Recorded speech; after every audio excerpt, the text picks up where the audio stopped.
Okay, boys and girls, standard 10th, subject English. Last એપિસોડથી આપણે જે યુનિટ ટેસ્ટ 26-10 ના રોજ આપણે લીધી છે એની થોડી સમજો એક્ઝામ પેપર સોલ્યુશન તરીકે તમને કરાવું છું. બરાબર? આપણે લાસ્ટમાં પિક્ચર ડિસ્ક્રિપ્શન લીધું હતું કે કઈ રીતે લખવું, કારણ કે 5-6 માર્ક્સનો પ્રશ્ન હોય અને પૂરા માર્ક્સ ન મેળવી શકો, 1-2 માર્ક કપાય તો પૂરા માર્ક ના આવે. આપણે આજે આપણે શોર્ટ નોટમાં જાય છે, કારણ કે ક્વોલિટીઝ ઓફ મધર્સમાં તો બધાય સારું લખ્યું છે, પણ પાયરોટેકનિક્સમાં માત્ર 15-20% લોકોએ સારું લખ્યું છે, બાકી તો બધાએ ધાપા જ માર્યા છે. એટલે મારે 2 ને એવી રીતે માર્ક આપવા પડે, નકર 3 માર્ક્સ પૂરેપૂરા આપું. પાયરોટેકનિક્સ અને પેલા પોઈન્ટ જોઈ જવાય. What is pyrotechnics? પાયરોટેકનિક્સ શું છે? What is the root word and its meaning? કેના કયા શબ્દો પરથી ઉદ્ભવી આવ્યો છે? એના મૂળ શબ્દો કયા છે? PYR, બરાબર ને? પાય અને ટેકનિક, આ બે અલગ પાડીને જે લખ્યું છે. What does pyrotechnics include? Pyrotechnics ની અંદર કયા બાબતનો સમાવેશ કરવામાં આવે? તો માચિસથી માંડીને સ્પેસ શટલ સુધી. Why is the household match a special pyrotechnic device? શા માટે આપણે હાઉસહોલ્ડ મેચિસ બાકસ જે છે એને કમ્પ્લીટ પાયરોટેકનિક નું ડિવાઇસ કહીએ છીએ.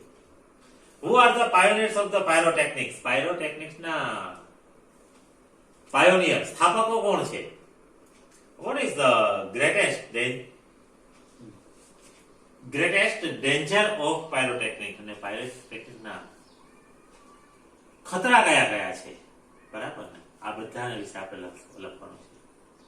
કેવી રીતે લખાય હમણાં તમારા સ્ક્રીન ઉપર આપણે મૂકીએ છીએ, પણ આ પોઈન્ટ નું વિસ્તરણ છે થોડું વ્યવસ્થિત લખો તો માર્ક્સ પૂરા મળે.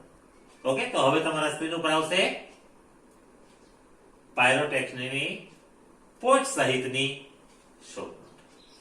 Okay boys and girls, screen ઉપર તમે જુઓ છો પાયરોટેકનિકની short note completely point size લખેલી છે. એ પોઈન્ટને આપણે સેન્ટેન્સમાં કન્વર્ટ કરીએ છીએ. The science of firework is called pyrotechnics. Fireworks નો હકીકત તો આ fireworks મતલબ ફટાકડા, એનું જે વિજ્ઞાન છે એને પાયરોટેકનિક્સ કહેવામાં છે. It is derived from the Greek word. કયા શબ્દ ઉપરથી આવ્યો છે? ગ્રીક શબ્દ છે, એના ઉપરથી એ શબ્દ ઉતરી આવ્યો છે pyrotechnic. PYR, py meaning fire, and techniques meaning an art. Technique આપણે ભણાવેલ કહીએ કે આની પાસે સારી ટેકનિક છે, મતલબ એની પાસે સારી આર્ટ છે. Pyrotechnics includes not only fireworks. Pyrotechnics એટલે માત્ર ફટાકડા જ આવે એવું નથી ભાઈ, but also a whole range of device. તમામ સાધનોની શ્રેણી આવી જાય છે. કયા કયા?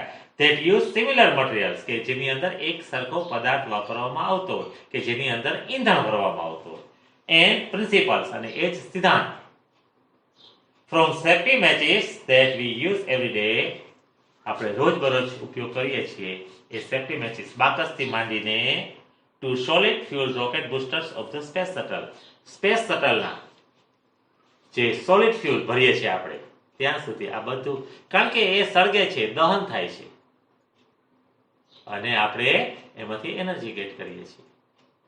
તો આ બધી વસ્તુ છે એ મેચ બોક્સથી માંડીને દિવાસળીથી માંડીને સ્પેસ શટલના રોકેટ બુસ્ટર સુધીનું જે સાયન્સ છે, જે આર્ટ છે, એની અંદર પાયરોટેકનિકમાં સમાયેલું છે. તો household match is considered a special pyrotechnic device. જો આમાં લખ્યું છે પાયરોટેકનિક ડિવાઇસ, કમ્પ્લીટ ડિવાઇસ છે એ મેચ બોક્સ છે.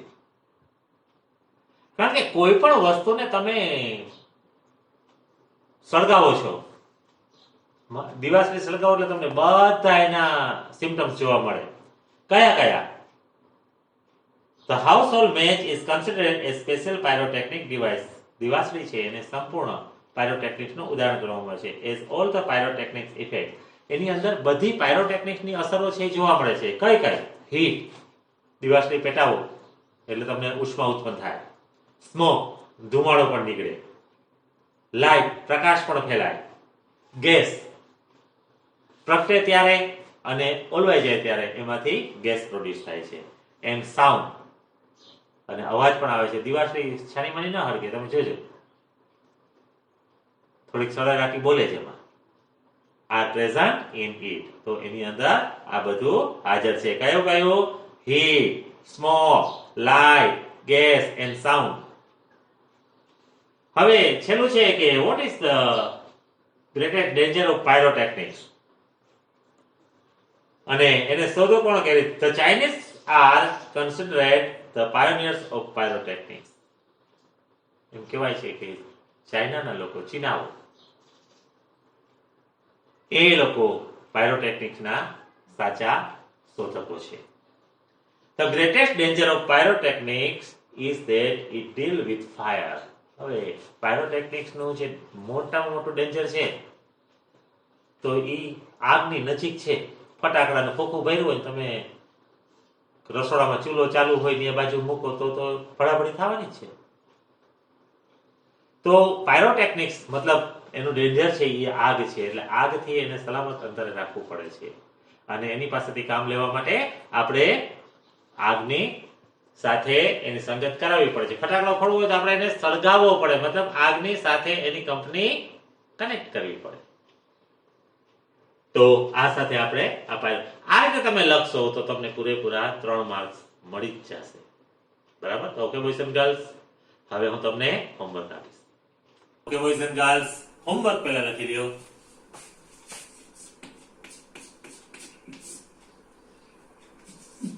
Short note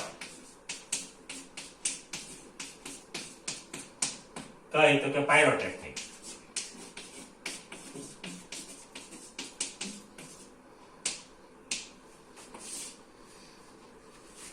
One time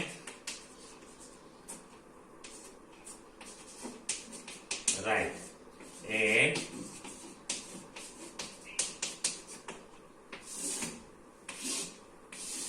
do orally.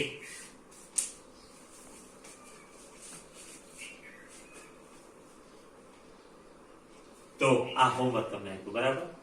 હવે એક વખત મેં કરાવેલું છે, આ છતાંય મેં પાછું કરાવ્યું. પરીક્ષામાં પૂછ્યું, તમારું ચેક કર્યું, તમને માર્ક્સ પણ આપ્યા, તમારા પેપર તમને પાછા આપી દીધા. અને ખાસ તો ઘણા બધા લેવા નથી આવ્યા. 25% લોકો જ પેપર લઈ ગયા છે, બાકીના તો ત્યાં કોથળી પડ્યા છે. એટલે જેને બાકી હોય, જેને આપી ગયા છે સ્કૂલે, એ લોકો પોતાના માર્ક્સ સહિતના પેપર લઈ જાય. માર્ક્સ પણ તમને વોટ્સએપમાં મોકલી દીધા હશે. તો કહેવાનો અર્થ, મારે આજે તમને ફરીથી કરાવ્યું, એનું કારણ શું? એનું કારણ એ છે કે તમને જે પેલા પાયરોટેકનિક્સ શોર્ટ નોટના જે પોઈન્ટ્સ આપ્યા છે, કોઈ પણ શોર્ટ નોટ લખતા હોય તો પેલા એ પોઈન્ટ્સને વ્યવસ્થિત વાંચો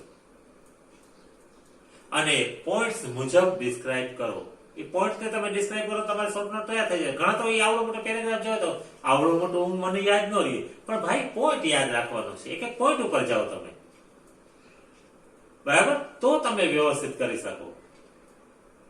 નગર ન થઈ શકે.